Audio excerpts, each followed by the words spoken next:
Hi, everyone, and welcome to this week's episode of Leap. I just cannot tell you how thrilled I am for this particular interview today. One, because the topic is going to be so much fun. We're going to be talking about signs from our loved ones that we get sent from the afterlife. But today I have with me my podcast producer and dear friend, and she has agreed to be interviewed today, to be on the other side of the mic, because she's got some cool stories to share with us. And I just love this topic. I love bringing it in at the beginning of this new year to kind of set that tone. So let me welcome Simona Costantini. She is the founder and CEO of Costantini Productions, which is a full service podcast production agency. I personally have been working with Simona now for over a year and a half, and it's been an incredible experience. She is also the executive producer and host of two of her own podcasts, Happiness Happens and As It Relates to Podcasting. She helps women entrepreneurs in the parenting, wellness, and marketing spaces bring their personality, brand, and passion to the mic by helping them launch, manage, and grow their podcasts. Simona's experience spans more than 10 years in marketing, communications, advertising, and public relations. And when she isn't behind the mic, producing a show or strategizing a game-changing podcast launch, you can find her at home in wine country with her husband, Stephen, and their cockapoo puppy named Gus, who I love. Welcome, Simona. It is so cool. This is the first time have ever interviewed you. I know. I'm normally on the listening end of all of your amazing, amazing, life-changing conversations. And what a fun twist of events today to be sitting on this side with you. I know. I can't wait. So let's just jump right in. Why don't you go ahead and share with us? Because I know that you've had a bunch of different losses in your life. And, today we are going to be talking about signs that we have received. So if you're a believer, this is the show for you. And if you're not, I don't know what. No, I'm just kidding. I'm just joking. And if you're not, maybe we'll make you one. So exactly. share with us some of your significant losses. Yes. Thank you so much, Susan. Thank you for having me. I have experienced loss from a very young age. And what I realized over all of these years and through going through my own spiritual journey and Dark Night of the Soul moment and all of the life-changing events that happen is how deeply loss made me feel unsafe. I always felt like something was missing. And for even up until like a few months ago, it always just feels like something is missing because I think that grief and loss and death and grieving what you thought would be and what could have been is significant, right? And I don't think we give ourselves enough time to process all of that. And so for me, that kind of really came up in terms of like safety. And I don't tell this to a lot of people, but I almost didn't even want to get married because I was worried that if my husband, Stephen, and I got married, that he would die the day before our wedding, or that we would get married and then he would like die the next day, or we would go on a honeymoon and then he would like die after that. Or, we would have kids and I'd be like 6 months pregnant or something like that. We don't have kids and I'm not pregnant, but like we'd have kids and then he would, die while I was 6 months pregnant or something like that. Like these are rational, maybe I don't even know, rational thoughts that I have all the time that are a little bit less now, but all stem from experiencing such traumatic loss at such a young age. And there's a few that stick out significantly. The first one, and I've never talked about this publicly before. I don't really tell a lot of people this story because it just feels like such a different part of my life, if that makes any sense. When I was in high school, I was like 16 years old and I went to a very small French high school. Like there was like 100 kids in my graduating class. Like it was a very small school. And it was a winter day. It was in February and friends of mine, all of my good friends had all gone out for lunch. And they went out for lunch. They all got in the car together And on their way back, there was a snowstorm and they got in a car accident. And my friend was not wearing a seatbelt. He got ejected out of the vehicle and he died upon impact. And well, no, maybe not upon impact. I can't actually remember clearly all of the details because I am someone who's blocked out so much. And there's like black holes in my childhood and my, high school years because there was so much pain that I think my mind just put these black holes and some of the memories are just unclear. And so he didn't make it and all of my other friends did. And that sparked a series of just really crazy events that happened afterwards. The biggest one that I learned was the impact of community. And we were in high school, right? So we were 16 years old. Some people were 17 years old. And the person who was driving the car happened to be this guy's best friend. And so you can imagine how traumatizing that must have been for him. And it was just all of these layers of grief and loss and, trying to navigate it. But it was so interesting to me because I want to say I think it was like at least 1 month, maybe 2, we all pretty much lived together. Like we would go to one person's house and everyone would sleep in the same room together. And, one of my best friends at the time, unfortunately, we've lost touch since then, but one of my best friends at the time lived in my house for a good number of, I think maybe a week, maybe 2 weeks. And like to the point where she couldn't even wash her own hair. And so I showered her. Like I would wash her hair and I would help her have a shower. I was 16 years old. Like I don't feel like is a normal thing that people would go through at that age. And thoughts? Yeah. Well, I wanted to slow you down a little bit. I know, I'm sorry. No, that's okay because so many things are hitting me at one time. Typically, when we're young, the death that we may encounter is a grandparent, right? So chronologically, our grandparents are old and they die, and it's super sad. But it's, for many of us, it is our introduction into death. At least it was for me. Yeah. And so it's unusual to be young and to lose somebody young, whether it's a sibling or a schoolmate. That is a traumatic event, which is why schools have this trauma response, right? They've got all of these things set up in schools if a tragedy should happen. What was available for you at that point when your classmate died? Did you have a therapist in school? Did you guys? I don't even Yeah, think there was. I see you shaking your head. Yeah. I don't even think that there was. And if there was, I truly don't remember. It was a French Catholic high school, and it was very by the book, if that makes any sense. There was a lot of stuff that happened at that high school that was so hidden. Like there was a lot of drugs at that high school. Like there was a lot of bad things that happened at that high school that were hidden. You know what I mean? Of course.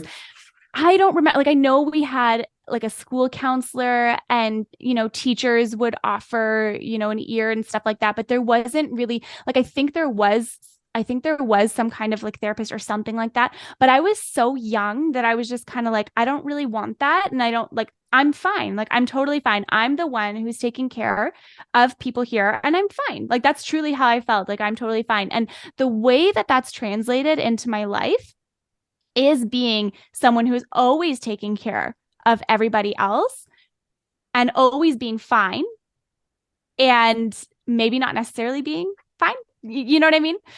But it's interesting. And that whole experience sparked the most insane like signs, like wait until we get into that part. It's going to give you chills. It's going to blow your mind. But I do have to say, I have to caveat this experience was not my first experience with death. I actually had lost my cousin before that, and he had cancer, and he ended up, it was around Christmas time, his cancer was clear. He was 17 when he passed away, and he was older than I was. Like he was born in May and I'm born in December. So he was 17, so I was still 16. So this is almost like a year before. Yeah. Yeah. Or was it around the same time? I think it was pretty much around the same time. How did he die? So he had bone marrow transplant from his brother, and he was doing totally fine, and he caught like a flu or something like that, and it just completely took him out. And I'll never forget the last thing that he ever said to me. He was looking at me. We were sitting in his hospital bed. It was just him and I. He was my favorite. I loved him so much. He was my favorite person. And he said to me, he looked at me, and I was such a bad kid, Susan. I was so bad. Like the worst type of teenager you would ever imagine was probably me.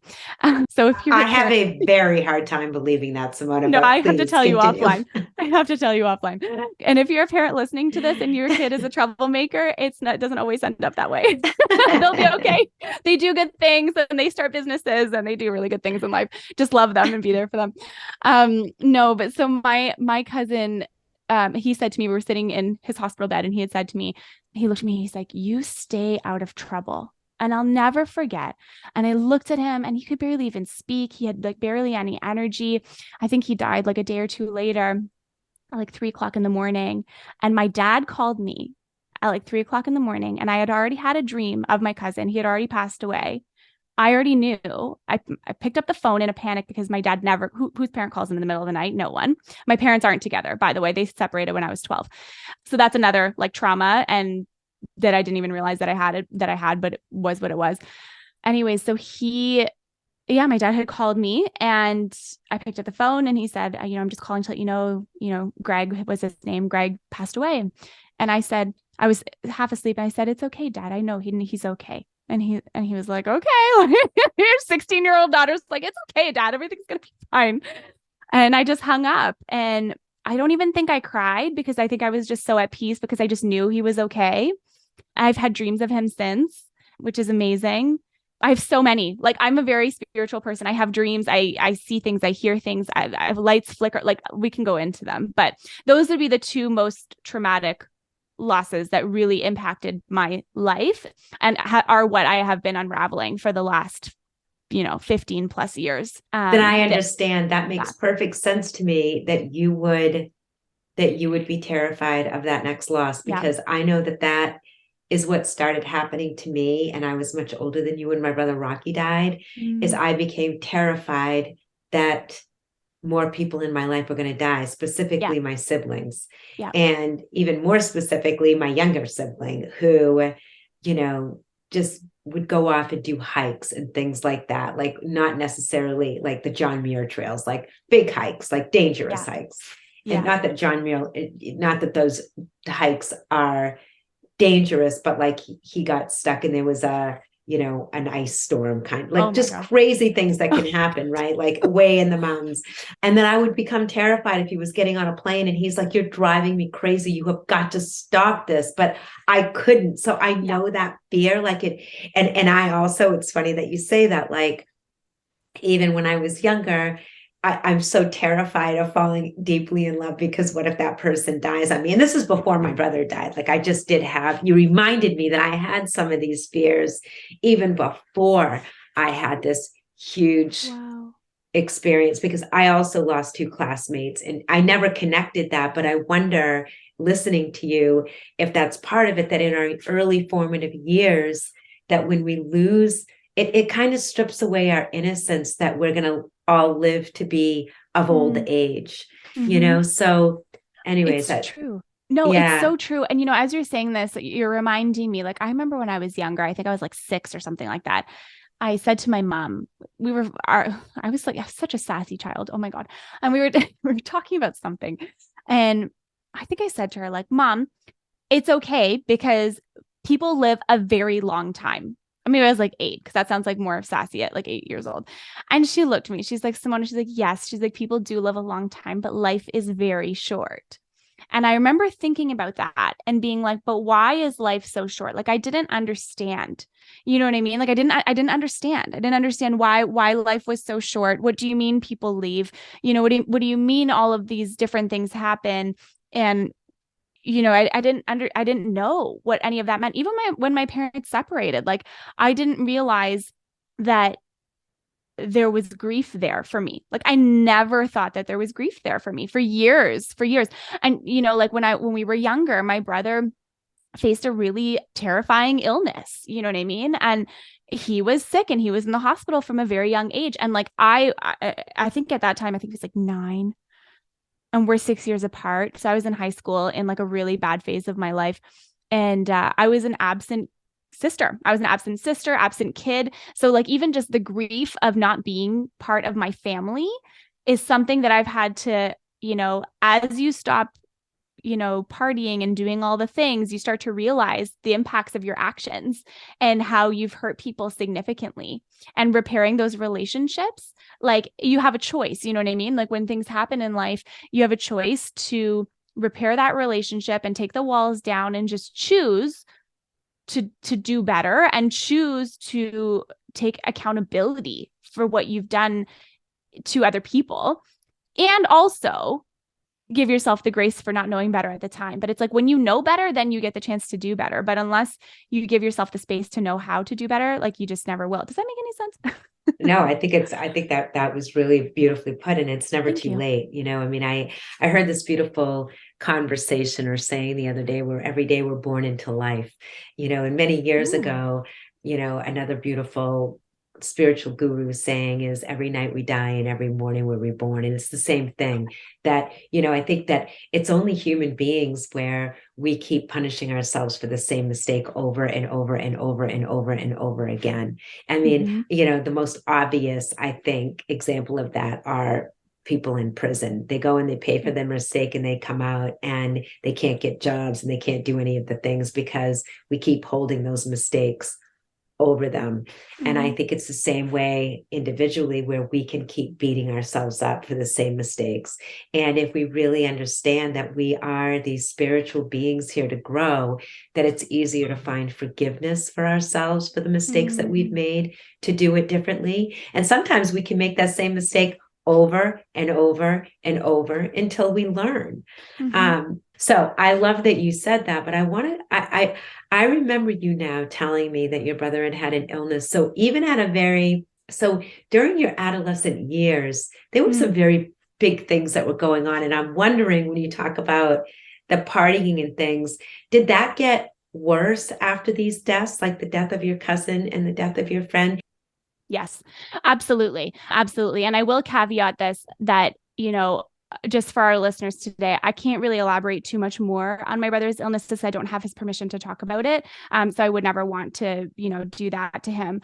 That said, yes, it definitely impacted so many different things in my life. So like when I say, like, I look back, I like from 16 years old, maybe 15 years old, 15 to like 18 are completely blacked out for me.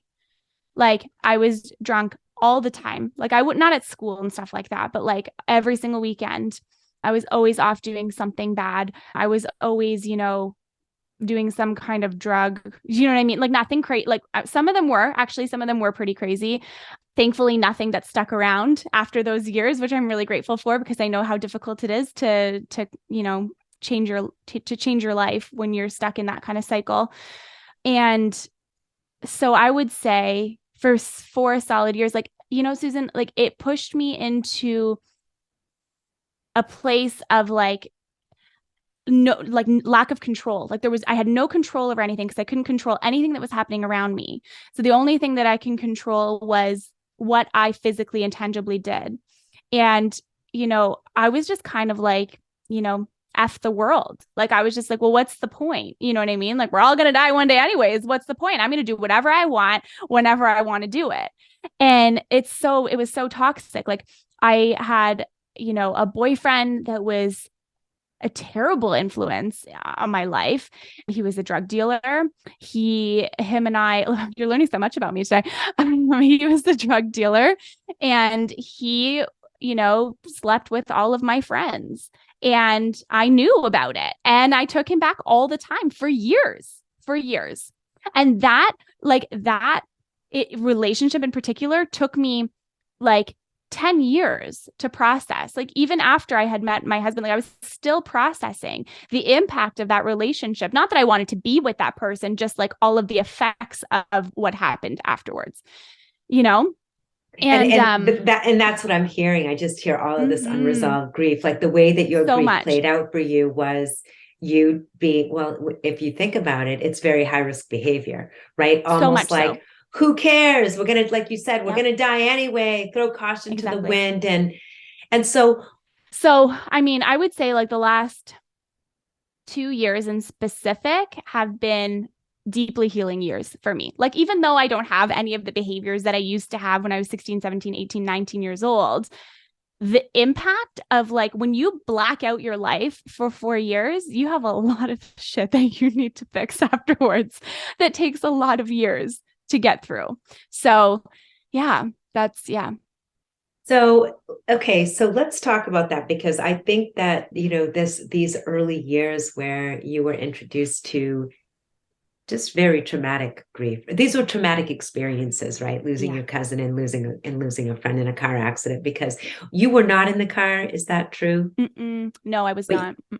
but you could have been, right? These were all your friends. Yeah. So because I was such a bad kid, Susan, I was in detention. Okay, so you I was in were, detention when they all went out for lunch. and so I'm just going to ask you, did Mhm. that play over in your head 1,000 times? Like, I could have been in the car. Did that ever? No, Okay, I interesting. think at first when I was younger, I think at first it did, but like we grew up with faith, you know what I mean? And so I think that from a young age, I've always kind of known like it's not, that was not the path that was meant for me. You know what I mean? I Yeah. felt I felt awful for everything that everybody else had experienced, but I didn't think too much that maybe for a very brief period of time, but I didn't think too much like, oh, that could have been me. It never felt like that could have been me. Okay. So even when you were in high school and you lost these two people, you still had your spiritual beliefs. Did you believe in the Mhm. afterlife even then? Mhm. Yeah. Okay. So let's go to signs. So when your Excited. cousin died before your friend, correct? I think so. They were really close. Like they were probably if like 2 months apart, if that. Oh God. Yeah. Oh my gosh, Simona. Okay. Yeah. So you said that when you got the call from your father at 3 o'clock in the morning, you had already known. So you got what we call a dream visitation. Mm. So what happened? Do you remember the dream? I don't really. Like I just remember being at peace. I remember dreaming about him, um, and just being at peace. And I was woken up by a phone call, and that was that. And you know what was interesting though is the house we lived in at the time. A woman had died in that house, and my mom had gone to it. Yeah, we didn't know. I didn't know this at the time. I didn't know this until we moved out of that house. But my mom had gone to a psychic, and the woman who had died in the house was still living in the house. Her spirit was still there. Wow, that gives me chills. It was so messed up. But you know, it was interesting though. And I actually attribute this to like, I attribute this to a lot of my bad behavior. I don't know how accurate it actually is. But this woman that was in this house, like I could be having the best day ever outside of the house, like fully happy and smiley and whatever. Like I've always been someone who's been a bubbly person. So when I was going through this 4 years of just terrible, like complete 180, like that was not who I was as a person. Like, you know what I mean? Like that was never really who Yes. I was. So when we moved into that house, I could have the best day ever outside of the house. And as soon as I walked into that house, it felt like someone was taking their hands and going like this on my shoulders, just pushing down on my shoulder. It was the most messed up thing. And it was like instant anger and upset and whatever. And like the vibes of the house were not good. The juju was not good in the house. Like the energy was not good in the house. Yeah. Our family went through a really rough period at that house. I don't think she wanted us there. That's what it sounds like. And you Yeah. could actually feel it. I mean, you could Yes. feel the oppression, the Yeah. oppressive energy in the house. Exactly. Exactly. Interesting. So Exactly. talk to us about signs then. Talk to us Okay. about some of the signs that you I will. have received. Okay. They're actually really they're really crazy. Okay. So this first one, there's a couple that stick out the most, but the first one would be that phone call that with my dad and stuff like that. And I've had like full blown conversations like with my cousin, like in dreams and stuff like that, even years later. Sometimes, I mean, I've talked about him so much today. Maybe he'll come visit me in a dream. Who knows? Tonight, hopefully, that's kind of nice. But so when my friend had passed away, my other friend, the one I was telling you was living with me for a couple of weeks, she was staying with me. We had another friend who lived on the same street as me that we were walking up. We were going up to his house to all hang out. Like I told you, we were always all together. We were together for like months, pretty much almost every single day. And that's really how everyone got through that loss. Like everyone got through that loss by being together, which is kind of a beautiful thing. And it was really nice that our parents let us do that, just as a side note, because I don't think that like nowadays, like you would probably never let that happen as a parent. Maybe you would, I don't know. But anyways, so we were heading over to our friend's house who lived up the street. And I was walking out of our house and we had, neighbors on each side. The neighbor to the right of us, this is so wild. The neighbor to the right of us, they weren't home. So I wasn't expecting, there was no lights on or anything like that. There was no one home. And I heard the garage door starting to open. And I turned around and the garage door is opening. There's no cars in the driveway, no car in the garage. I look in the front door. The front door light is on. There's shadow in the window. I'm not even joking you. Like there's a shadow in the front door. Okay. And the way this house was constructed, if you were inside the house looking outwards, you couldn't go left. Like you couldn't go to the left. It was a closet. Like you would just literally would walk into a closet. So this spirit was standing in the doorway, opened the garage door, closed the garage door, and was standing in the door, turned to the left and walked away. And I looked at my friend and I was like, did you just see? And she was like, no, like I didn't see it because she wasn't paying attention. Or maybe it was just meant for me. Did it scare you? It did. It scared the shit out of me at the time. Now I know it's okay. But like at the time I was like, oh my God. But then the lights started flickering on the street and they went out. And then in my 16, we were screaming and we were running down the road so fast. It was absolutely terrifying. It was terrifying. But now I actually find comfort I have full body chills. I find comfort in that now because I think it was a sign of I'm okay. I'm here and I'm okay. Yeah. And your sensitivity to the spirit world, right? Because when there is a sensitivity to that, I think it is frightening at first. Mm-hmm. Have you ever seen a spirit since? Have I seen a spirit? No, not seen a spirit since, but I've definitely so I have what's it called? Clairaudience, I think it is when you hear things. Yeah. So now I've developed I'm very scared of it because I'm scared to hear the wrong thing.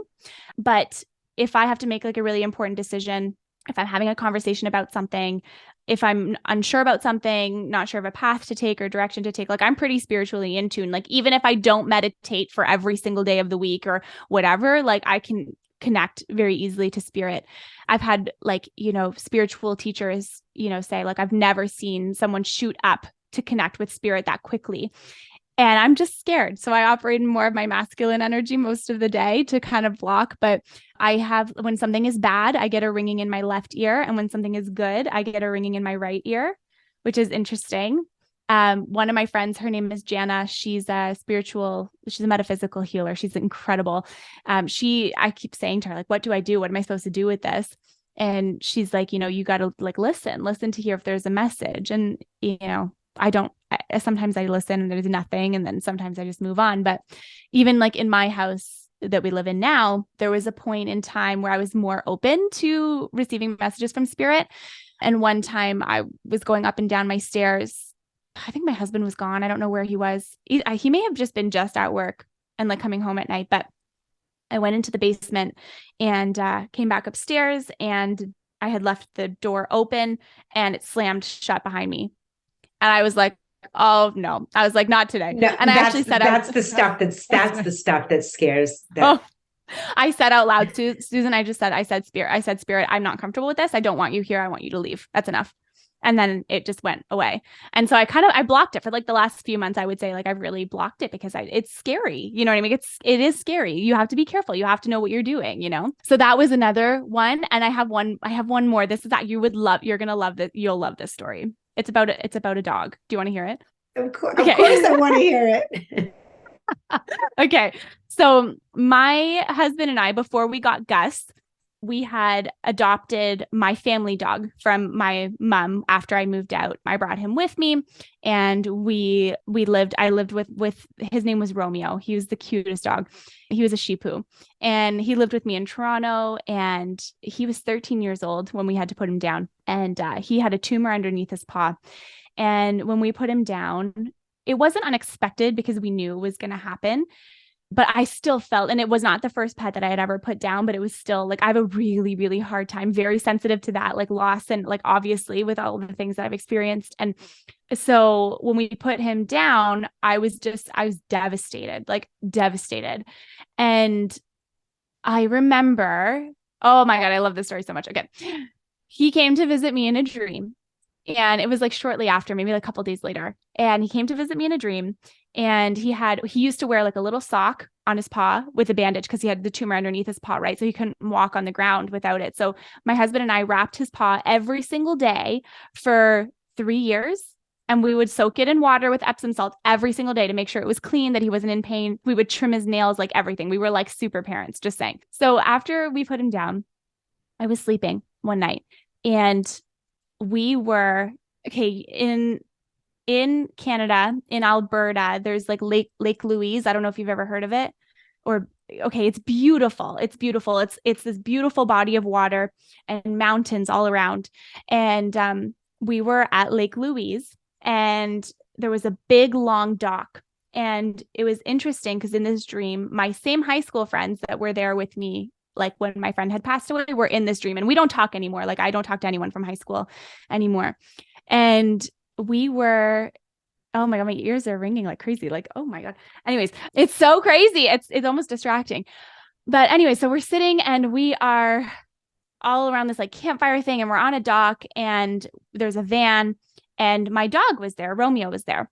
And him and I took a little walk. We walked down to the end of the dock, and we sat down together, and he looked at me. He had no bandage on his paw. He had no sock, no nothing, no tumor. He was totally fine. And we looked at each other. He said, and he's like said, I don't know if dogs can talk, but I guess they can now. He said, like, I'm okay. And I said, okay, good. I said, it's time to go home. And he said, I am home. And so he stayed on the dock, and I went into the van and I drove away, and I left him there. And I've never dreamt of him since, but I think that was his way of telling me he crossed the Rainbow Bridge. Oh my God, that makes me want to bawl my eyes out because we both are we're big animal lovers, and when I laugh, makes me want to cry. I know, but isn't that amazing? It's amazing. It's amazing. It's incredible. Well, I was thinking about, because I mean, my listeners have to know at this point that I have had so many signs from Rocky. I wouldn't know where to start, but I have this one story. I get scared too. Like you have physical feeling. I do too. When bad things are going to happen, my left hand tingles. It goes all the way up my arm. It always has. That's cool. And so it's connected to my heart. Like, that sixth sense when you can feel things with a higher knowing. And when my hand tingles, I need to pay attention with whatever it is I'm feeling. Yeah. But what happened was when Rocky died, I had a deeper knowing too that I didn't think he was going to make it, but I couldn't bring myself to really believe it. And so when, he was over in Hong Kong, he was in the hospital, and my brother Kevin and I were talking to my sister-in-law, keeping tabs on what was going on with him. And I texted my sister-in-law and I said, I have to know right now if Rocky's okay. And she said, he's gone. And I've never felt that depth of devastation in my whole life, but I also had this sense that my brother was around. And when I could tell you tons of stories traveling to Hong Kong and how he took care of us during that trip, but what was the most thrilling and terrifying at the same time was when I sat down to write the book, and I could feel a presence on the left side of me over my, when someone's standing behind you and you can feel it, you just feel their energy, right? I mean, we all have an energetic field and you can feel it. That's why if someone's staring at you, you turn and look, and, it's not always a conscious thing. Like sometimes we'll just turn and look, and it's because we can feel energy. And so I knew it was my brother. I'm like, Rocky is behind me. And then I heard Sue, as loud as it's the only time I've ever heard audio, and it was so loud, and yet I knew nobody was really, I've only told the story a couple of times because I don't know how to describe it, because it's like I knew someone wasn't beside me yelling, but it was inside my head, but I knew it wasn't me saying it. I don't know how to put words around it. But anyway, I went and saw a medium, and she was one of my favorite mediums. I've seen her several times since, but this first time was the first time I had gone to her after my brother's death. And I walked in and she said, "Oh, your brother's helping you write your book." I hadn't said my name. I hadn't said anything about my brother. The woman, I hadn't even taken a seat yet. And I burst into tears, and I thought, oh my God, those things that we feel, that when we think that we get a sign, and then we can talk ourselves out of it, and we say it's just a coincidence, and we want to believe it's a sign so much, but sometimes it's so scary to believe that it's really real because we want it so badly. And maybe scary is not the right word, but spirits live on, and they do communicate with us, and we simply have to be open to receiving it. So I'll say to listeners, if you think that something is a sign, it is. And always remember to thank your loved one for the sign. They want that recognition. And also what Simona said earlier, if something is making you uncomfortable, you can also say, thank you, Spirit, but I would like you to leave now. Exactly. As you're saying that, what came to mind, I actually forgot about this for a long time. I've just remembered it. When my friend passed away, so the car accident happened when they hit a pole. They hit a pole and the car rolled. And at that pole, the guy's dad had, this is so crazy. So we had gone over to his house, a couple of times, and his dad would always sing like, "You Are My Sunshine." That song, like, "You Are My Sunshine." I actually can't listen to that song without A, thinking about him, and then B, thinking about death. But so he would sing that song, and his dad handmade like a plaque, like a photo of him that's still there. It's been 16 years, I think. And it's still there on that pole with people's writing, which is so wild. And so before his funeral, I believe it was, the school had organized a memorial, and they organized for everyone to sort of drive up. It was literally like 2 minutes away from the school. They were so close to being back at the school too, which is the most messed up part. But the school had organized, a little thing there, and everyone was there. It like pretty much shut the street down almost. His dad had crossed it was like a 3-lane road on each side, and his dad had crossed pretty much the whole road, and he was yelling his name. I'll never forget. He was yelling his son's name. Everyone was crying. It was so devastating. And then everyone looked up, Susan, and there was the sun with a rainbow around the sun and birds flying through. And my friend had her professional camera, took a photo, and it's been the photo that everyone's lived by. It's this incredible photo. I'll have to find it for you, of the sun with a rainbow around it. My sunshine. Like, what? Like, it was insane. It was insane. That brought you to tears for whoever's not watching the video right now. I know. It was unreal. It was unreal.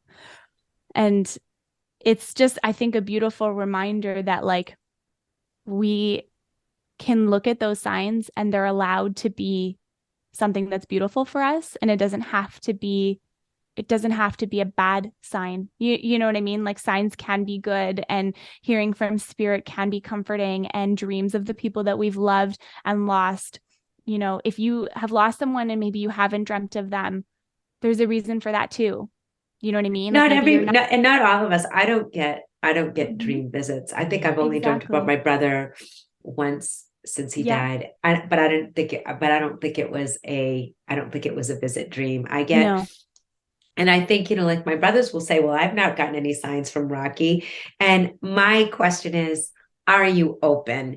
I'll never forget this Mhm. psychic telling me one day, by the way, that story of the sun with the rainbow is going Mm. to stay with me for That's a forever now. lifelong story for me. Like I will, Yeah. that's always, yeah. Yeah. Especially because of that song that he would, It was so that he, crazy. yeah, And it's but it's crazy. so interesting to me because like even the more like my grandma, my nonna, my Italian grandma, she is pretty like spiritual. She does not tell us the extent of all of the things, but she gets pre-warnings every time there's something bad that happens. She gets signs. Like she is someone who's very much like that. My grandfather passed away 7 years ago now, and they were married for oh my God, 37, no, long time, like 50 something years or something like that. It was insane. No, 60 something years because he was in his 80s. Yeah, 60 something years they were married for. And anytime something bad has happened, like my brother got ill again during the pandemic. So that was one time. There was another time, a few other things that have happened in our family since. And she gets visits from him, from my grandfather. And he says nothing. It's just him standing in like a light. And that's her warning sign that something bad is going to happen. It's really messed up. It's the only time she dreams about him. And she's like, why? I'm like, he's coming to warn you. Like, he's coming to give you a heads up. And also to tell you that everything is going to be okay. Because in every instance that that's happened, it's something bad is coming and everyone is going to be okay. Yeah. And, Call it and, what you and want, but I well, don't know. and I was going to say that, most of the time when we get, well, okay, I just want to finish this other thought because I'm Yes. looking at Sorry. time. So, right. So I went to see the psychic and it was interesting because I was asking her about signs and she said to me, you can close your eyes and you envision your loved one that has passed Hmm. and make it really real. Imagine yourself hugging them, the scent of their skin, their hair, really bring them to life in your mind and ask them for a specific sign. With my Hmm. brother, it's always sunflowers and dragonflies. Hmm. Those are our two signs. And so you can ask. So I remember it was in the middle of the winter. It was like in February because he died on Valentine's Day in 2014. And so this was probably maybe a year after his death. I was devastated. I was in a bad place for a long time after my brother's death. And I said, okay, I'm going to ask for sunflowers because one of the things she said is you can ask for something that the likelihood of seeing it, Like like why would I 0%. see a sunflower in February? Yeah. There I was. And that after you ask for the sign, give it 24 to 48 hours or something like that. Hmm. So, anyways, I asked to see sunflowers because I thought, how am I going to see a sunflower in February?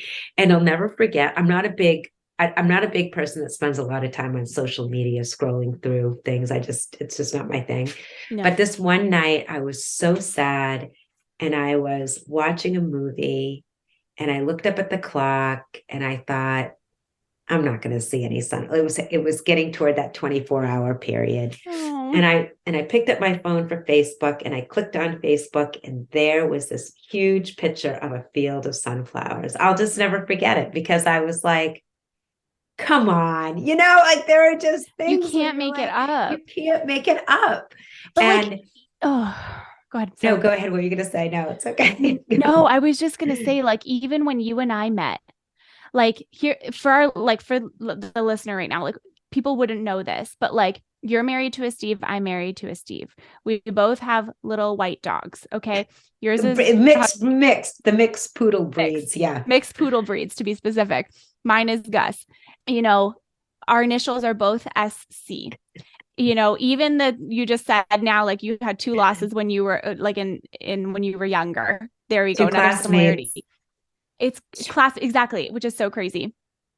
And the other Wow. thing that I was going to say too is like even just like weird coincidences, like, so your dog is Rocky, my dog's brother, the only brother of my dog's litter that we know, is also Rocky. Like you just can't make these things up. And like, of course you and I would be jiving on the signs because like we're literally the same person in just different bodies in different countries.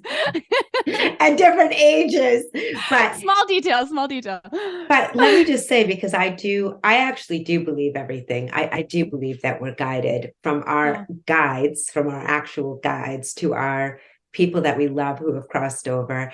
I mean, I think that we're always getting guidance that's why they say meditate, right? Because in order to hear the guidance, you have to quiet the noise that's everywhere around us, and we have to be still.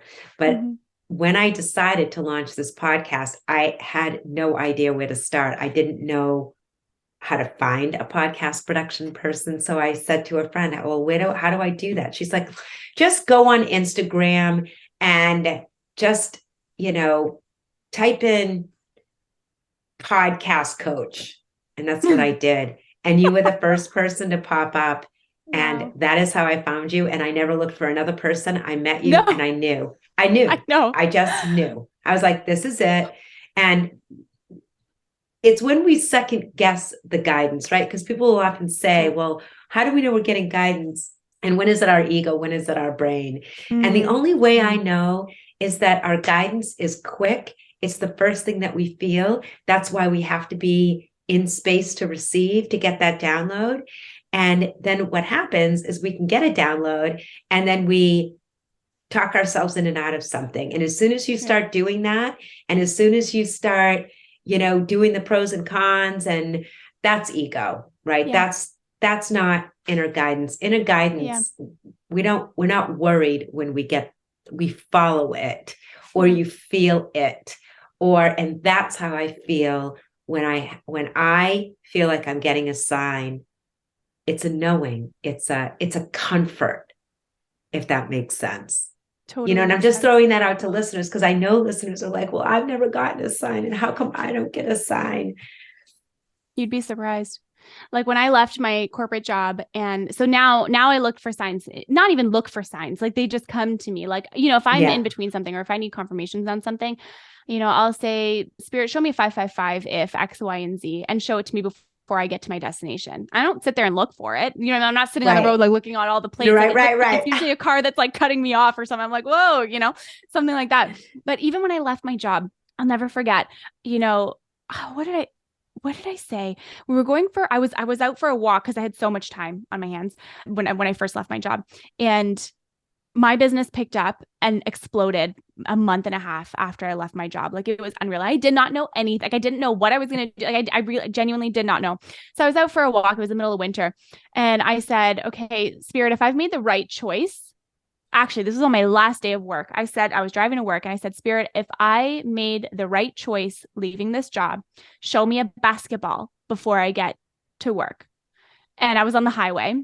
And like a minute later, there, like the Toronto Raptors, like the basketball team, their practice center is like off the highway. So I saw a basketball, and I said, honestly, I said out loud, I said, Spirit, that's a little bit like that could have that could have happened. Like that building never leaves. Like it's always there. I said, show me another one. And so I'm exiting the highway to get off right before going to work. And I get cut off by a van with a basketball sticker on the back of the van. Like I have little things like that happen every single day, in every single minute of the day, all the time. I don't make decisions now without signs. Like me neither. I am the exact same way. I really do. I talk to my angels and guides all day long. I talk to my brother Rocky all day long. I talk to my mom. I just do. People probably think we're nuts. We're not. Right. People probably do, but thankfully I work from home, so no one can hear me having these, full-blown conversations. But I love what you're saying, because I call them the breadcrumbs, that when we're trying to make these big decisions, ask intentionally for some guidance. Yeah. And as Simona and I have both said, you can ask for very specific signs that you cannot possibly bat away as coincidence. Exactly. And it can bring just tremendous comfort just to really, truly know that even when we feel the most alone, we are the most surrounded by love. We just are all the time. I love that. Okay, so That's with going to be the that, quote that we pull out at the episode. No, yeah, let's pull it out. I wonder if this is a sign. camera. This has never happened like this many times. It's interesting. I love it. Okay, so with that, why don't we ask my favorite question? I didn't prepare for this one. So you, as a teen, sounded like you were very busy getting yourself in and out of trouble. Yeah. And here you are now, all of these years later, all that you have learned, integrating these losses into your life, obviously very connected to the spirit world, believe deeply in guidance. What does self-love mean to you now in your life? I've had a very interesting relationship with self-love. And I think that truly it's only been in the last few weeks that I can say that I'm genuinely happy with the person that I am and where I am in my life. Even though so many amazing things happen on a daily basis, and I'm surrounded by gifts and incredible people and amazing support and, abundance and so many blessings. It doesn't matter all of the outside things. What really matters is that conversation you're having inside with your own self. And self-love for me means taking the narrative away from everybody else and listening to myself and what I want and what will make me happy, and not being careless with other people's hearts and other people's, lives, but just really prioritizing what will make me feel the most fulfilled in this lifetime here today. And how do I do that every single day?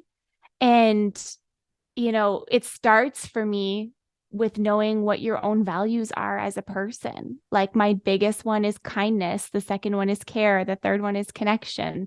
Then it's freedom. And then it's peace. And I can list them because they are who I am.